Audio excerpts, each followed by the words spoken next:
She's looking at me crazy. All right, so I'm Ken, Tanya. and I know I'm nudging on it because it's our first time doing a video together. So this probably be chopped all the pieces and re-edited for some Yeah, I'm reason. the camera person. She ain't no good camera person, no. I am telling the you. camera person. No. By default, because I'm usually out there on the tractor. So, but when you start to see pictures of her garden and stuff, you'll know that it wasn't her behind the camera. Huh. She ain't that good with the camera. I don't know what she'd be taking pictures of at times. I'll be like, what is that you were taking a picture of? She's like, I just had it going. It'd be like my thumb, it's a mess. Anyway, so we left the city and decided to buy some property, and we looked for a couple of acres, looking for like 3 to 5 acres, and we found some near a lake, but it was they had a homeowners association, and then so we're a little on the distraught side. We're like, oh, shit, can't find 3 acres, and then my co-worker said, why don't you look for farmland? Like, so we got land greedy. We found 10 acres here, 12 acres there, 21 acres in the other spot. The good thing about them was none of them really had an address. Most of the addresses were to be determined, which meant if we were lucky we had city water, which is going to be a case. I think the 21 acres, we would have. Yeah, we would have had to do a well. No, they had water actually. So then they had the property. They said we could connect to the owner water. Oh, anyway, and the 21 acres probably didn't have no dang on water. And we know we didn't have septic or sewer. And so we found this 12 acres about a half mile down from the high school. And you would think, well, it ain't much country. But ain't nothing out here. True. So if you pull out of our now driveway and go left, you'll pass 4 houses, but then you won't see another house for another 4 miles. Very quiet neighborhood, and so we got our 12 acres after a bunch of jumping around. We stay in our RV. We got a 30-foot RV, and of course my phone is ringing for some odd reason. I don't know who that is, but I'll get called back some other time. And it was a little bit of a struggle at first. We stayed at our friend's property down the street. They have 10 acres, and then even though we were only less than a mile away, Right. we didn't feel like we were going to get anything done. Driving from down the street to over here, we feel like we need to be sitting on the property in order to have that drive to do something. So once we got it, got a culvert, had it put down, ran to these guys that are a set of twins out here. They do a little construction work, and they were really nice. Came over with a bulldozer and a bobcat, and they put the culvert down, and we had 18 wheelers of base rock come in, and they dumped it. The guys spread it, and then more and more trucks came, and we thought that this is how green we are. We thought that 5 dump truck, they weren't really dump trucks. They were really long trucks. Was going to be enough. According to them, 3 inches, 12 feet wide. Our driveway is 650 feet long. Would have worked.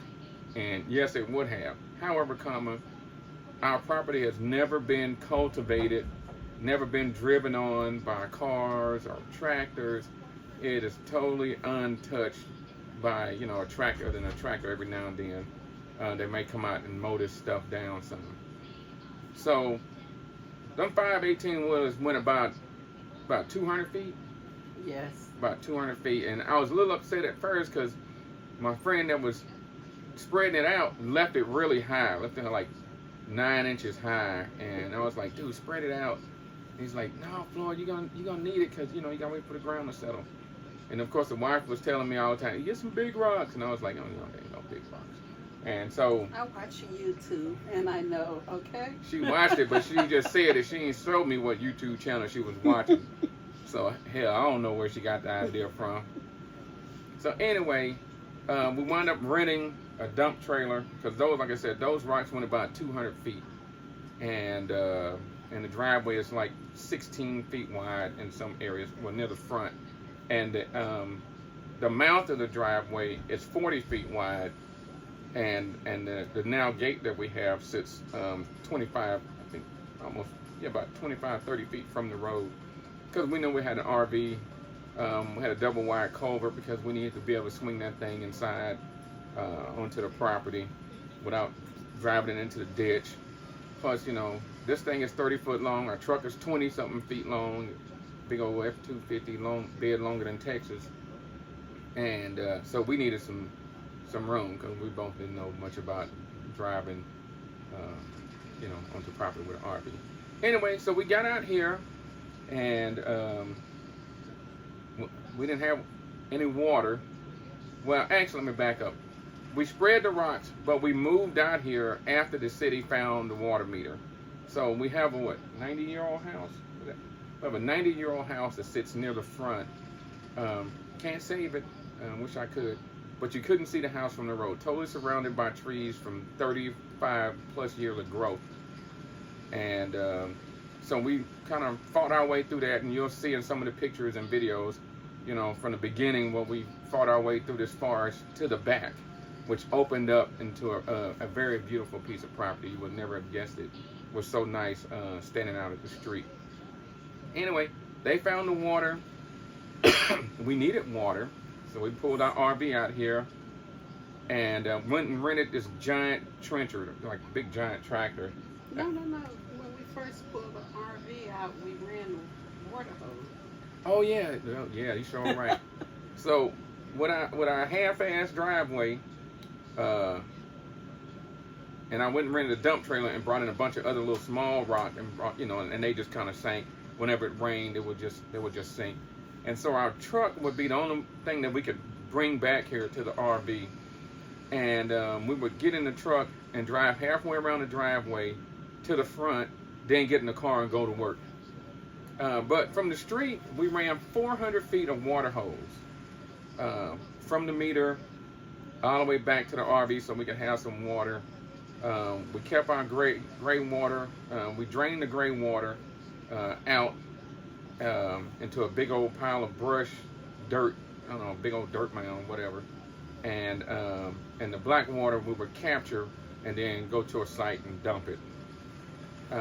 So you can tell it was a little bit of a hassle. When it was really bad and we couldn't get anywhere, I had a hole I would just dump black water in way out, you know, because our property is 650 feet wide and 800 feet deep.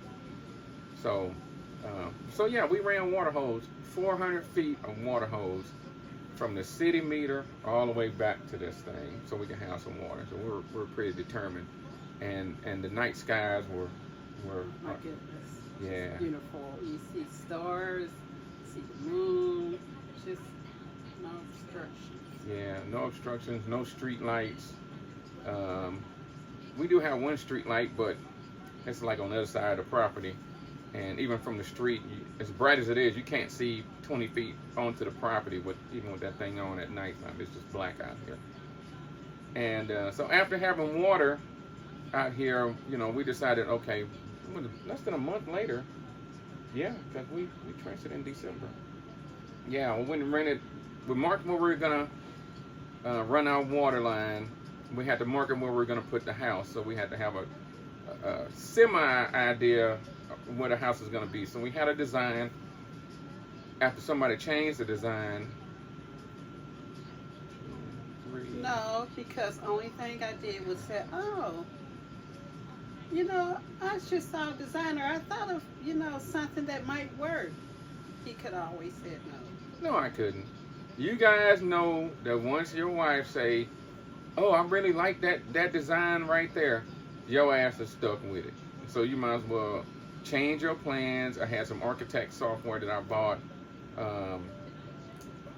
When I remember the name of it, I'll post the name of it. So if somebody decided they want to do a shipping container home, this program was fantastic. And you can do landscaping with it. I ain't figured that part out yet either, but you can do roofs, the whole design. And it has walls you can draw out that are shipping container walls. So, and then it you know, however big it is, it subtracts from all the dimensions of a shipping container. So, you know, your container is 40 feet long, then you're going to lose a couple of inches left and right because of the corrugated steel, and then from side to side. So it might be 40 by 8, but it's actually 39 and a half, give or take, by what, 7 and you know, just under 8 feet, 7 feet, 9 inches, 6 inches, something like that. But anyway, so we went and rented us RT40 from this place. There's a big old tractor you ride on. It's got a trenching deal in the back. And so when I talked to Encore about power, they said that, you know, we could have it buried, but it would cost us, you know, for them to trench it 300 feet from the road, and then the cost of the PVC pipe or the conduit. And so we rented this RT40 for, it's supposed to have been for a day. We had it for 2 days. But anyway, the Encore would have charged us $3,500 to run that conduit, and a plumber would have charged us close to $4,000 to run the PVC, the 1-inch Schedule 40 PVC pipe from the street all the way out to where we were. So we went and bought the crap ourselves. And the 400 feet of PVC pipe for water cost me under $300, and the 2-inch Schedule 40 conduit for electricity ran me about $250, because I had some Schedule 80 pieces that had to be added on there because the power was coming out the ground from the poles. That's what a high power is. We trenched that stuff in what, late December? Was it after Christmas? No, it might have been before Christmas. I think it was before. Yeah, it was shortly before Christmas in 2020 when we trenched these 2 lines. And but we had already had the PVC pipe, so it was glued like together for like, I don't know, maybe a week ahead of time or 2.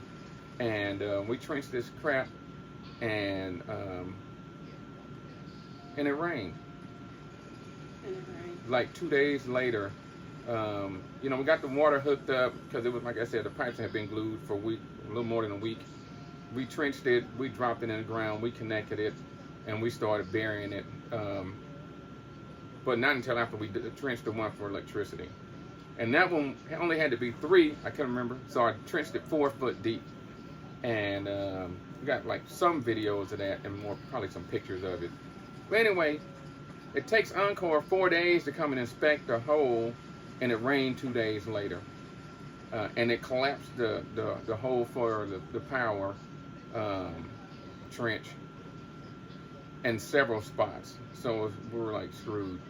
And so our conduit just sat on the ground until April. So April came. I've been working with the guy from Encore, Steve Malk. I'll put his name out there because that dude's like awesome. We're actually now friends now. And really guided me through building a meter base, the rack for it. They give you a nice little diagram. And I mean, the guy was a godsend. That's the only thing I can say about him. Gave me an 8-foot grounding rod. He knows I was trying, so he was really out helping us. He came out several times, you know, with advice and help. So April comes. It's finally drying out, you know, because it rained 2 days after I trenched it. It rained a couple of days before the new year, and you'll see a video. When I tell you it rained, there's about 30 acres across the street from us, and it all looked like a lake. And the water was coming across the road at certain areas on our side because they need to come back through and clean out the ditches, dig them deeper to change the water flow. And so we're just kind of stuck with that in January, which forced me to go buy a tractor because we had all the cars stuck in the mud, except for my Infiniti because it wasn't here. But the Honda, the work van, my Nissan truck, my Ford truck, and this 4-wheel drive, I got it stuck in the back. That's a different video. Y'all see that picture. I can talk about me later. Hey, I'm learning to be a farm boy all over again. But we finally got it. I had to go rent an excavator in April, you know, when this stuff finally dried out, and it took forever for us to get the shipping containers out here because the ground was too soft. Like I said, it's uncompacted land, and so we got the containers out, and I went and rented a little mini excavator because the walls for the holes had messed up so bad. Anything wider than an excavator was not going to be big enough to straddle that hole. And so I wound up with a bucket on that thing about this wide, and I started digging that hole out, and it looked like trench warfare from World War One. The hole was all the way up to here, and I'm just under 6 foot. And took my little picture of it with the little measuring tape, sent it to Steve. He said, put that conduit in the ground and push some dirt on a couple of spots. And we ran fish wire through it as a feeder wire, and then we were told that was probably going to snag. So prior to us putting it in the ground, we went to Walmart and found some hemp rope. Hemp rope. A little ball about that big around, about 500 feet of it for just a couple of bucks. And I was sitting there thinking, hey, this crap's gonna break. Man, if you never had hemp rope, buy you some hemp rope. That stuff is strong. It stayed in that pipe prior to us even digging it out for several months through rain, and it snowed in February. It snowed in January. Then we got like almost 12 inches of snow in February. We had to break camp with the RV. Had to use a tractor to clear the driveway. Man, y'all see the videos. So we're right now, in short, we are a year into this, and the next few videos, probably next 3 to 4 videos, will be a run up to where we are. So each video will probably cover 3 or 4 months of pictures, short takes, and things like that. But I tell you what, wife got a garden out there now, and she wants chickens. I'll build a coop, but I ain't ringing no chicken neck. I ain't catching chickens. And if there's ever a snake in the chicken coop, I'm burning down the chicken coop, because I don't do snakes either. I'll run on with the tractor, I shoot them with the gun, hit them with a car, knock a tree on them, whatever. But if it's in the chicken coop, shit, that chicken coop gone. That's all I can say. I'll build her another one.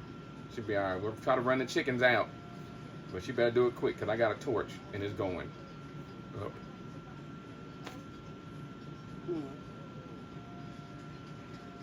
She ain't gonna catch the snake either. No, I'm not. And she know I'm terrified of snakes. So unless I can get a neighbor over here, chicken coop gone. But we got that fenced in. You guys will see that in videos. We want you guys to follow with us on our little journey as we try to build this shipping container home. I'll put a picture of my floor plan or my blueprints on the site if it's not already on there, and with links to everything that we purchased, places we've gone to get stuff. If you're looking to build or remodel, and you have a Habitat for Humanity's Restore near you, oh my God, hit them up. That's a shout out to Project Penny Lane. Yeah, Project Penny Lane. They pointed us out to this, and we gotta give a shout out to the Freemans. How to be free. Brian and his wife. Forgive me for getting their name just that bad, honey. Yeah, we saw them on TV. Jamie, that's it. So Brian and Jamie, hey, look, y'all crazy, and problem is we crazy too. So we gonna do our thing out here. I do have a little bit of a mechanical background, and was an electrician when I was active duty in the Navy, and been with the Army, and so we got the engineering side of that too. So we kind of an advantage over some who've never, built anything before. Now I have never built a house. I've done a lot of plumbing and stuff at my own house. So we gonna do what we got to do. But hit them Habitat for Humanity's Restores up. We've gotten a ton of stuff. We've gotten beds brand new. We've gotten butcher block countertops brand new. We've gotten picture windows that are 3 by 6 foot tall. Lots of stuff. So keep up with us. And we'll do our best to do you proud and build a house that I know it ain't gonna fall in, and it better be pretty, or else I'm gonna be staying with somebody else in a ditch Yes. on the road with the Freemans. All right, y'all. Well, we'll hit y'all up with further videos. Keep looking out. Thanks for watching us with the Floyd Family Farm and the Home Project.